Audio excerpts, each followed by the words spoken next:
सहकारिता एवं गृह मंत्री अमित शाह ने सहकारिता के माध्यम से कृषि ऋण के वितरण में गिरती प्रवृत्ति पर गहरी चिंता व्यक्त करते हुए कहा कि सरकार सहकारी समितियों का विस्तार पंचायत स्तर पर करने का हर संभव प्रयास कर रही है। श्री शाह ने यहां ग्रामीण सहकारी बैंकों के राष्ट्रीय सम्मेलन को संबोधित करते हुए कहा कि वर्ष 1992 से लगातार सहकारिता के माध्यम से कृषि ऋण के वितरण में कमी आ रही है। राष्ट्रीय कृषि एवं ग्रामीण विकास बैंक नाबार्ड की रिपोर्ट में भी चर्चा की गई।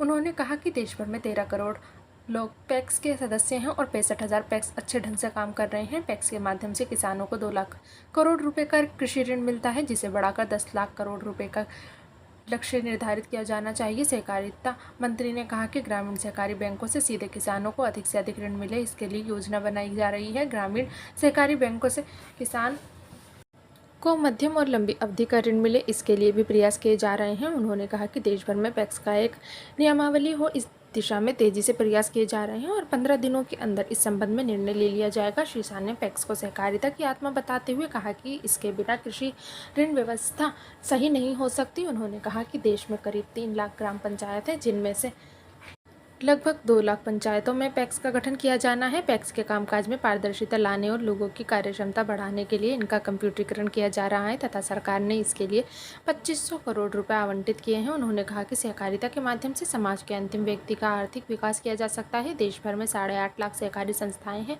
तथा 34,000 सहकारी बैंकों के 2,000 शाखाओं के माध्यम से कृषि ऋण का वितरण किया जाता है। उन्होंने कहा कि कुछ राज्यों में सहकारिता फला फूला, कुछ राज्यों में ये संघर्ष कर रहा है और कुछ राज्यों में ये किताबों तक सिमट कर रह गया है। उन्होंने कहा कि सहकारिता के आयाम को व्यापक बनाया जा रहा है तथा इसके माध्यम से अब न केवल कृषि ऋण का वितरण किया जाएगा, बल्कि गैस वितरण, जल वितरण, किसान उत्पादक संगठन, भंडारण तथा वितरण का कार्य भी किया जाएगा।